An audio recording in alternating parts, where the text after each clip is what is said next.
Welcome back to Infidelity Tales Lab. We're incredibly grateful for your support. Before we begin today's tale, tell us, which city or country are you joining us from? We love connecting with our global audience. Now, let's dive into today's story. Devin Walsh surveyed the San Francisco skyline from his corner office at Walsh Engineering Solutions. At 42, he had built his specialized engineering firm from a one-man operation in his garage to a $30 million company with government and military contracts. Not bad for a kid from Ridgemont, whose father worked at the steel mill until it closed, leaving the family struggling. The intercom buzzed. "Mr. Walsh, your 2 o'clock is here," said Mia Reynolds, his executive assistant of 5 years. "Send them in, Mia. And can you make sure the Parker proposal is ready for tomorrow?" "Already done," she replied with quiet efficiency. Devin smiled. Mia was the backbone of his operation, loyal, sharp, and anticipating his needs before he voiced them. Unlike his wife of 8 years, who seemed to anticipate only how to spend his money. The meeting with the Defense Department representatives went well, securing a new contract that would keep Walsh Engineering profitable for years. Devin should have been elated, but the victory felt hollow. He checked his watch, 7:30 p.m. Veronica would be at another charity gala by now, networking, as she called it. His phone buzzed with a text from her. "Don't wait up. Dinner with the Prescotts and the foundation board." The Prescotts again. Lawrence Prescott was old money, and his son Noah had recently taken an interest in Veronica's Children's Literacy Foundation. Too much interest, Devin suspected. "Working late again?" Mia asked, coat in hand, ready to leave. "Just wrapping up. Big win today." "Congratulations," she said, her warm brown eyes showing genuine happiness for his success. "You deserve it." After Mia left, Devin's phone rang. It was his sister Teresa. "Hey Reese, what's up?" "Just checking in. Heard through the grapevine that Veronica's at another gala with the Prescott crowd." Devin sighed.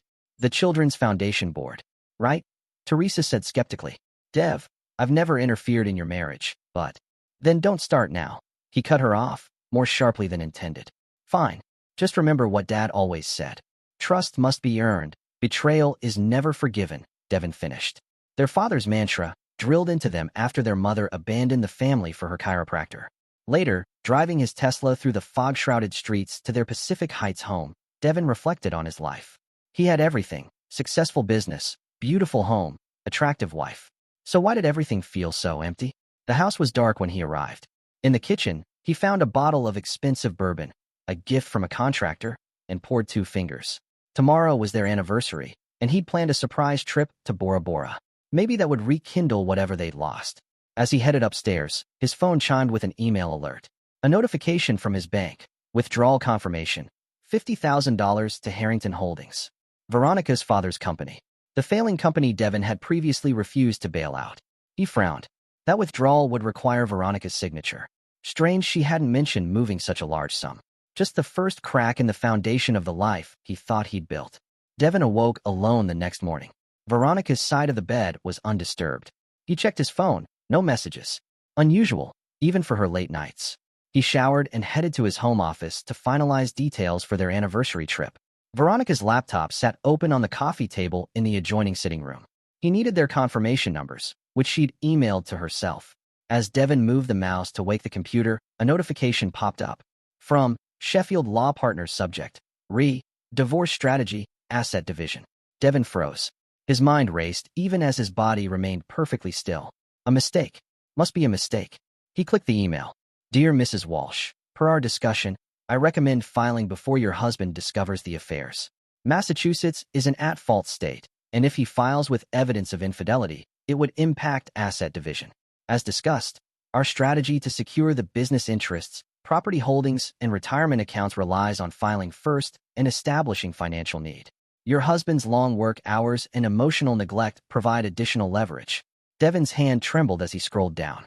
"I want to take his business, house, and retirement before he discovers the affairs. Is that possible?" Veronica had written. The attorney's response was calculated.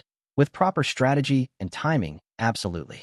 White-hot anger flashed through Devin's body. He took a deep breath, suppressing the urge to throw the laptop across the room. Instead, he methodically began searching through her emails. What he found destroyed any doubt. Messages between Veronica and Noah Prescott dating back 18 months. Hotel receipts. Intimate photos. Plans for their future together once Noah's investment opportunity paid off with money from Devin's accounts. There were others too.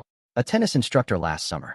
A chance encounter with an ex-boyfriend during a girl's trip to Vegas. Most damning were messages to her father, Victor Harrington. Daddy, the plan is working. Devin suspects nothing. Once I file for divorce, I'll control enough of his assets to save your company. Noah says once he gets the Walsh Engineering insider information to his investors, we'll be set for life. Devin sat back, ice replacing the fire in his veins. He'd been a fool. The withdrawals, the late nights, the sudden interest in his business contracts. It all made sense now. He forwarded everything to his personal email, then carefully returned the laptop to exactly where he'd found it. He called his attorney, Bennett Cole. Bennett, I need to see you. Today. Don't talk to anyone about this meeting. 3 hours later, Devin sat in Bennett's office, watching his old college friend review the emails. Jesus Christ, Dev, Bennett finally said, removing his glasses. I've seen ugly divorces, but this level of calculation. I need options. Legally. File first with this evidence. Protect your assets immediately. But given what they're planning. Bennett hesitated. What? Devin pressed. They're not just coming after your money, Dev. They're targeting your business, using insider information. That's criminal. We should talk to the FBI. Devin shook his head. Not yet. I need to know how deep this goes first. What are you thinking? Devin's expression hardened. I'm thinking it's time to remember everything my father taught me about dealing with betrayal. 3 steps. Devin told Bennett over breakfast at an out-of-the-way diner the next morning. Secure, prepare, disappear. Bennett looked skeptical. And Veronica won't notice? She thinks I'm planning our anniversary trip. Meanwhile, I'll be planning something very different. Step 1 began that afternoon. Devin opened new accounts at banks where they had no history. He transferred majority shareholdings in Walsh Engineering to a trust controlled by his sister Teresa, who as a federal judge was beyond reproach. He moved retirement funds to protected accounts that couldn't be touched in a divorce. Is this legal? Mia asked when Devin had her prepare documentation for transferring company intellectual property to a new holding corporation. Completely, Devin assured her. I'm simply restructuring for tax purposes. The white line necessary to protect her. At home, Devin maintained the facade. He confirmed their anniversary dinner reservations, wrapped the diamond bracelet he'd bought months ago, and smiled when Veronica returned from foundation meetings, with Noah Prescott's cologne lingering on her clothes. Step 2 was evidence. Devin hired a private investigator who documented Veronica meeting Noah at an upscale hotel. He installed small cameras in their home office and bedroom while Veronica was at yoga. Within days, he had recordings of Veronica discussing divorce strategy on the phone with both her father and Noah. Devin's clueless, she laughed to Noah during one call. He's so wrapped up in his precious business, he hasn't even noticed the money I've been moving. By the time he figures it out, we'll own half his company. The final betrayal came when Devin discovered Veronica had photographed confidential contract specifications from his home office and sent them to Noah, who was using the inside information for investment purposes. The night before their anniversary, Devin implemented Step 3. He informed Veronica he needed to fly to Washington for an emergency meeting with a military contractor. But our anniversary? She protested with well-practiced disappointment. I know, I'm sorry. I'll make it up to you, he promised, watching her eyes flicker with secret relief. She already had plans with Noah, he knew. Instead of flying to Washington, Devin drove to a remote lake house owned through a shell company that didn't appear in any of his financial records. Only Teresa knew of its existence. Before disappearing, Devin sent everything, emails, photos, recordings, financial records, to Bennett with instructions to file for divorce in Massachusetts the moment Veronica made her move. He called Mia from a burner phone. I'll be unreachable for a few days. If anyone asks, I'm at that military contractor meeting in Washington. Is everything okay? Genuine concern filled her voice. Not yet, Devin replied. But it will be. As moonlight reflected off the still lake, Devin raised a glass to the memory of his father. The old man had been right all along. Trust must be earned, and betrayal is never forgiven. The real war was just beginning. The morning after their anniversary, Veronica Walsh woke with a start. She reached for her phone and saw 3 missed calls from her father. She quickly dialed him back. Have you filed yet? Victor Harrington demanded without greeting. Hello to you too, Daddy. Veronica sighed, sliding out of bed. No, not yet.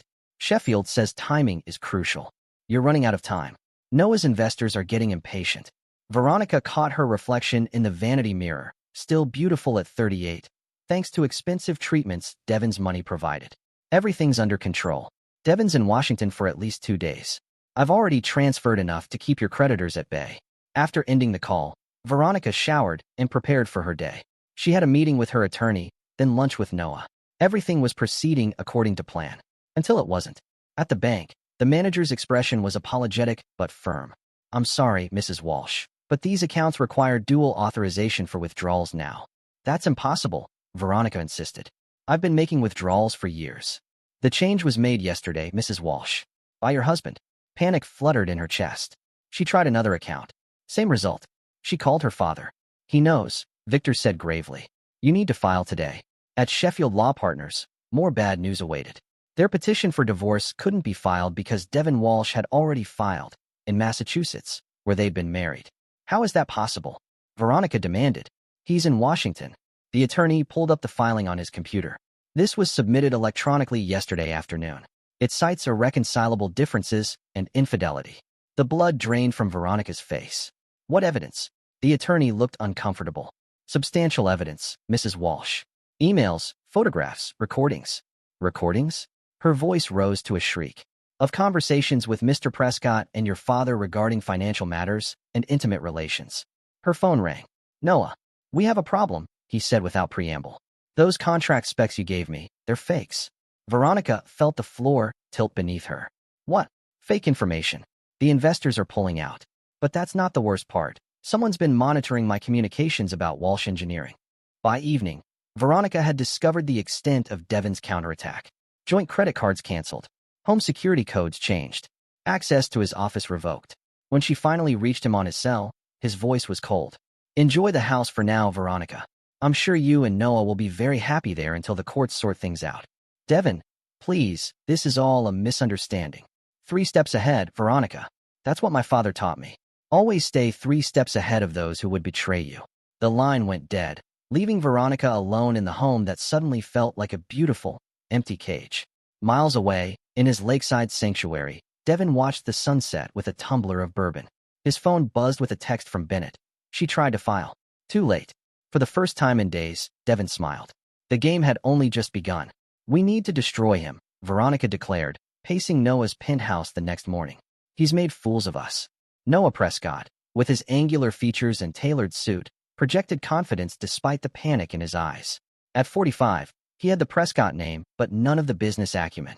He'd squandered his trust fund on failed ventures, counting on Veronica to deliver Walsh Engineering's profitable government contracts to save him. "My contacts at the Times owe me a favor," Noah said. "We can plant stories about Walsh Engineering's business practices." "Not enough," Victor Harrington interrupted, his bulky frame dominating the doorway. A failed businessman clinging to past glory. Victor had pushed Veronica into marrying Devin years ago, seeing him as a meal ticket. "We need to hit him where it hurts, his reputation with the military. I still have friends at the Pentagon."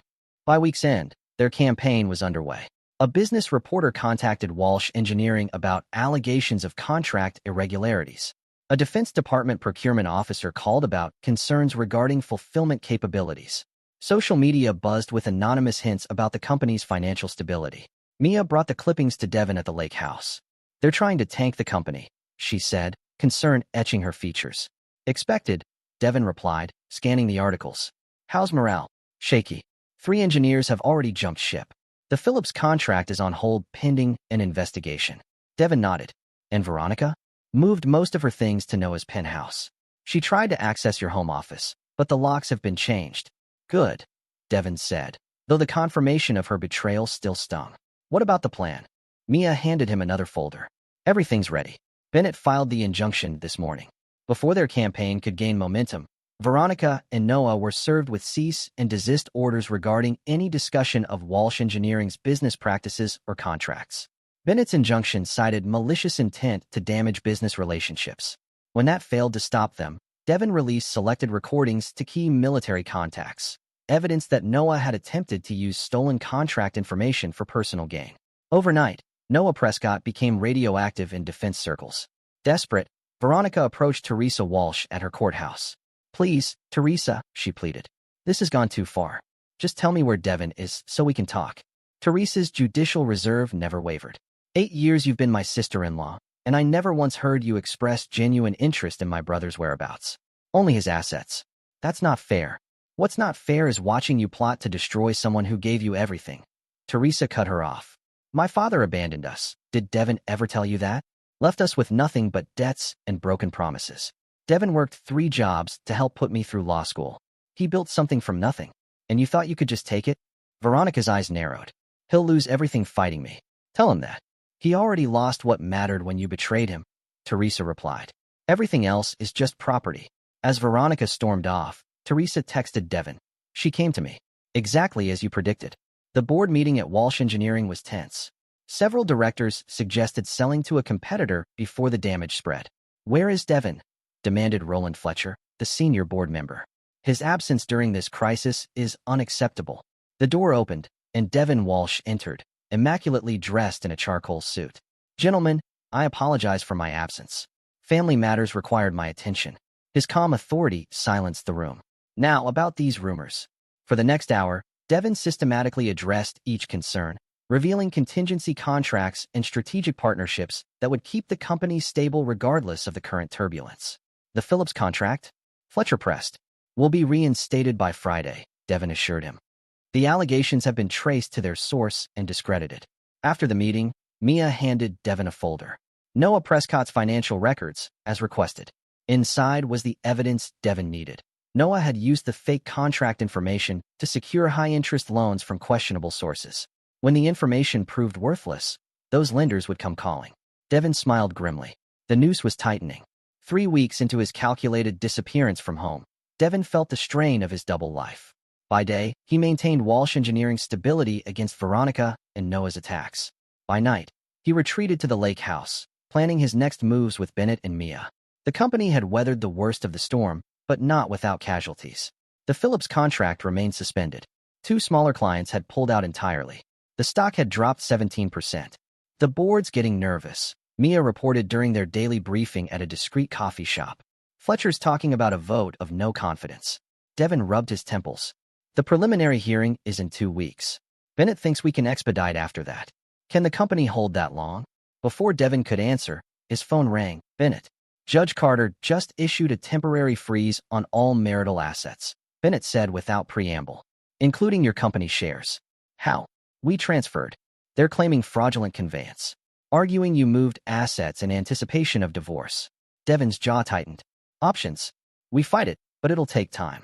Meanwhile, you're effectively locked out of your own company's decision-making. After hanging up, Devin stared at his cooling coffee. Veronica's attorney is better than we thought. Mia hesitated, then reached for his hand. Maybe it's time to settle. Save what you can and rebuild. No, Devin said firmly. My father rebuilt once. Watched another man take everything he'd worked for. I won't do the same.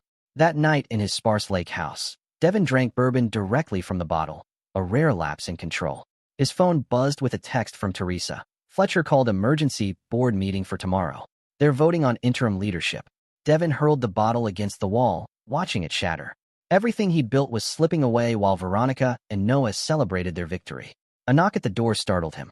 Nobody knew this location except Teresa. Mia stood on the porch, rain dripping from her coat. I followed Teresa, she admitted. We need to talk. Inside, she laid out papers on the kitchen table. During the audit, I found something. Noah Prescott has been quietly buying Walsh Engineering stock through shell companies. Combined with what Veronica might control after the asset freeze, they could take majority control, Devin finished, the implications dawning. That was their plan all along. Not just divorce, but a hostile takeover. There's more, Mia said. The fake contract information you planted? Noah used it to secure funding from Anton Petrov. Devin whistled softly.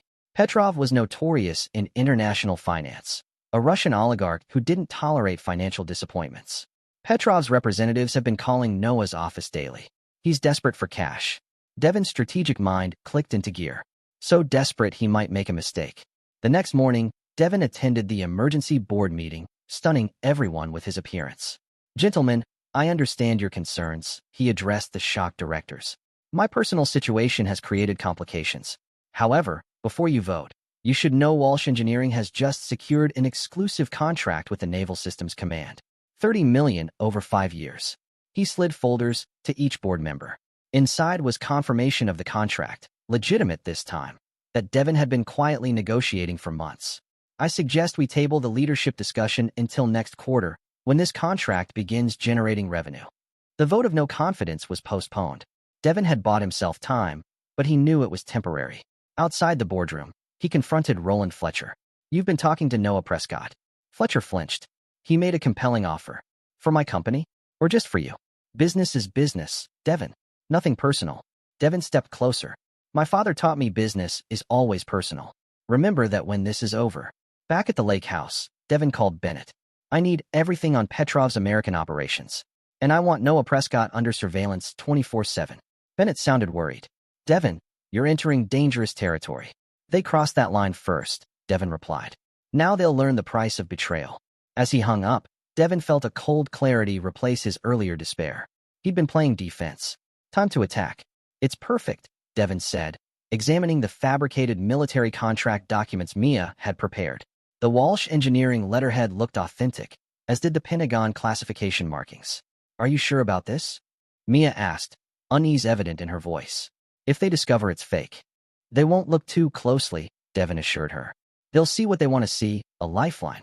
The classified contract detailed a $60 million project for drone guidance systems. Lucrative, cutting-edge, and completely fictional. Operation Judas, Devin called it privately. The perfect bait for a desperate man. Mia planted the documents where Veronica's private investigator, whom Bennett had identified weeks ago, would find them during routine surveillance of Walsh Engineering. Additionally, Devin had Teresa mention the classified project in a phone call she knew was being monitored. The trap was set. Now they waited. 48 hours later, Noah Prescott contacted Anton Petrov's representatives with guaranteed inside information about an imminent Walsh Engineering contract that would triple the company's value. Petrov, still angry about the previous failed intelligence, demanded verification. Noah provided copies of the planted documents and assured Petrov the information was solid. Petrov extended Noah a $20 million line of credit secured against Noah's remaining properties and his promised shares in Walsh Engineering. Meanwhile, Devin initiated Phase 2, Reconciliation Theater. He called Veronica. "I think we should talk," he said, keeping his tone neutral. "This has gone too far. Now you want to talk?" Veronica's voice dripped with suspicion. "After destroying my life? I want to end this war before we both lose everything," Devin replied. "The company's suffering. Let's find a settlement that works for everyone." The meeting was arranged at a neutral location, an upscale restaurant's private dining room. Bennett advised against it, but Devin was adamant. "She needs to see my face when it happens." The night before the meeting, Bennett called with news. "Federal agents contacted me about Walsh Engineering contracts being shopped to foreign investors. They want to talk to you." "Stall them for 48 hours, Devin instructed. "Then I'll tell them everything." "What exactly are you planning, Devin?" "Justice," he replied simply. That same evening, Noah Prescott received an alarming call from his broker. Walsh Engineering stock was plummeting on rumors of contract irregularities. Noah immediately tried transferring Petrov's funds to cover his positions, but the transactions were mysteriously delayed. Panicking, Noah called Veronica. "Something's wrong. The contract info might be bad." "That's impossible," Veronica insisted. "I saw the documents myself." "Well, someone's talking to the feds. We need to cover our tracks." Unbeknownst to them, federal investigators were already monitoring these calls, tipped off anonymously about potential securities fraud and the unauthorized sharing of classified information. The morning of the meeting, Devin prepared meticulously. He dressed in his best suit, positioning a small recording device in his pocket. This would be his only chance. Veronica arrived at the restaurant looking immaculate but strained. The weeks of legal battles had taken their toll. "You look well," she said coldly as Devin stood to greet her. "Appearances can be deceiving," he replied, gesturing for her to sit. "Something we both understand." After ordering drinks, Devin placed a folder on the table. "My settlement offer." Veronica scanned the document, her expression hardening. "This is insulting. I get the vacation home and a one-time payment? After 8 years. 8 years during which you were planning to take everything," Devin countered. "Or should we discuss the affairs? Noah, the tennis instructor, the ex-boyfriend in Vegas." "You bastard," she hissed. "You have no proof that would stand up in court." Devin smiled thinly. "I'm not talking about divorce court." He slid another document across the table. "I'm talking about federal court. Securities fraud. Conspiracy. Wire fraud." The color drained from Veronica's face as she read the federal complaint naming her and Noah as defendants. "You wouldn't," she whispered. "I already have," Devin said quietly. "The only question is whether you'll be implicated as a co-conspirator or a cooperating witness." As if on cue, Veronica's phone rang. Noah, frantic. Federal agents had just left his office with boxes of documents. The trap had snapped shut. The federal investigation moved with surprising speed, fueled by the mountain of evidence Devin had methodically compiled. Noah Prescott was indicted on multiple counts of securities fraud, wire fraud, and conspiracy. Facing 20 years in federal prison, he quickly sought a deal, offering to testify against anyone involved, including Veronica. Veronica, confronted with recordings, emails, and Noah's impending testimony, agreed to Bennett's original settlement terms: the vacation home in Lake Tahoe, a one-time payment of $500,000, and a complete surrender of any claims to Walsh Engineering or other marital assets. The divorce was finalized 4 months after Devin discovered her betrayal. Roland Fletcher and 2 other board members resigned after the Securities and Exchange Commission opened inquiries into their communications with Noah Prescott. The Naval Systems Command contract, however, was real, and with the cloud of uncertainty lifting, Walsh Engineering's stock rebounded. 6 months after his middle-of-the-night discovery, Devin sat in his restored corner office, watching San Francisco glitter below. A knock at the door interrupted his thoughts. "Come in," he called. Victor Harrington entered, looking diminished from when Devin had last seen him at a charity gala over a year ago. "You've got 5 minutes," Devin said coldly. "I came to appeal to your better nature," Victor began. "Veronica has lost everything. Her reputation, her future. She lost nothing she didn't willingly risk," Devin interrupted. "She conspired to take everything I built. She cheated repeatedly. She leaked confidential information that could have destroyed this company and sent me to prison. What exactly should my better nature offer her? She's living in a 1-bedroom apartment in Oakland," Victor persisted. "Working as a receptionist. Surely after 8 years of marriage." "After 8 years of lies," Devin corrected. "The answer is no. She made her choices." After Victor left, Mia entered with coffee. "Everything okay?" "Victor thinks I should show mercy," Devin said with a wry smile. "And my father always said mercy is for those who show remorse, not those who got caught." He took the coffee gratefully. "How are the new contracts looking?" "Promising," Mia said, sitting across from him. Over the months of crisis, their relationship had evolved from professional to something more complex, built on shared battles and unwavering loyalty. The Defense Department audit came back clean. "We're cleared for the guided missile project." Devin nodded, satisfaction evident. "And Noah?" "Sentencing next week. His lawyers are pushing for minimum security, but with the Petrov connection, it's unlikely." The intercom buzzed. "Mr. Walsh, there's a Veronica Harrington asking to see you." Devin and Mia exchanged glances. She'd already reverted to her maiden name. "Send her up," Devin said after a moment. Veronica entered, a shadow of her former polished self. Designer clothes replaced by department store basics, premium highlights grown out. "I'll give you privacy," Mia offered, rising. "No," Devin said firmly. "Anything she has to say, you can hear."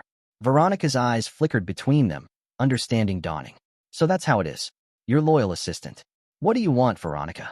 Devin asked, ignoring the jab. "A second chance," she said, her voice breaking. "I've lost everything. My father's company is bankrupt. Noah's going to prison. I'm alone. And that's supposed to move me?" Devin replied evenly. "You plotted my destruction for years.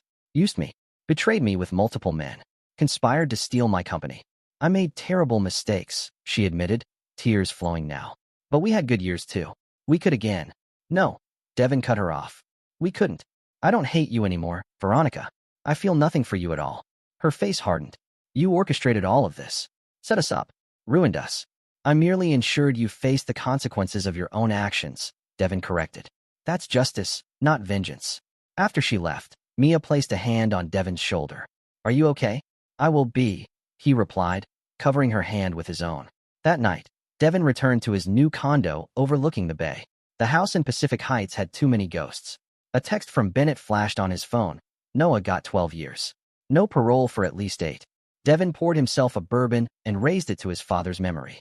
Trust must be earned. Betrayal is never forgiven. The old man would be proud. 1 year later, the Walsh Engineering corporate retreat at Lake Tahoe brought together employees from all divisions to celebrate the company's most profitable year yet. Under clear blue skies, teams competed in friendly competitions while executives discussed expansion plans. Devin watched from the deck of the main lodge, formerly his and Veronica's vacation home, now company property.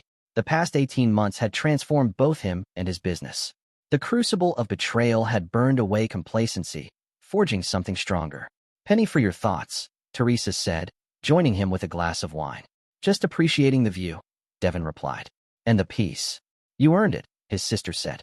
Though I worried about you for a while there. Devin nodded. The darkness that had consumed him during those months of plotting had scared them both. I needed to see it through. Dad would have done the same, Teresa acknowledged, though maybe with less finesse. They shared a laugh, remembering their father's more direct approach to problems. Speaking of finesse, Teresa nodded toward the beach where Mia was organizing a volleyball game. When are you going to make that official? Devin smiled. His relationship with Mia had evolved gradually over the past year, built on the foundation of shared battles and proven loyalty. We're taking it slow. No rush. The retreat culminated in a beachside dinner where Devin announced a company-wide profit-sharing program and expansion into 3 new markets. As employees celebrated, Bennett pulled him aside. Thought you'd want to know. Noah Prescott was denied his appeal. He'll serve the full 12 years. Devin nodded, feeling neither joy nor remorse. And Veronica? Moved to Phoenix. Working in real estate. Seems to be starting over. Good for her, Devin said, genuinely meaning it. His need for revenge had been satisfied. Now he wished only to move forward. Later that evening, as the party wound down, Devin walked along the moonlit shore with Mia. Successful weekend, she observed, their hands brushing as they walked. Very, Devin agreed, finally taking her hand in his. The company's stronger than ever. And its CEO? Devin considered the question. Wiser, more cautious about trust, but also more appreciative when it's earned. Mia stopped, turning to face him. Is that what I've done? Earned your trust. That and more, Devin admitted, the wall around his heart finally beginning to crumble. You stood by me at my worst. Saw what I was capable of and didn't run. What you were capable of was protecting what you built, Mia said firmly. There's no shame in that.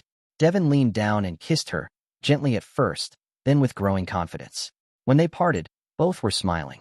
So what now? Mia asked. Now we build something new, Devin replied. Together, but with better foundations. As they walked back toward the lodge, Devin's phone buzzed with a text. He checked it briefly, then switched it off entirely. Who was that? Mia asked. Nobody important, Devin said truthfully. The message, from Veronica's new number, would go unanswered. I still think about what might have been. Do you ever wonder? He didn't. The past was settled, its accounts balanced. Justice had been served, cold and complete. Now, finally, Devin Walsh was ready to look forward, 3 steps ahead of the past that had tried to destroy him.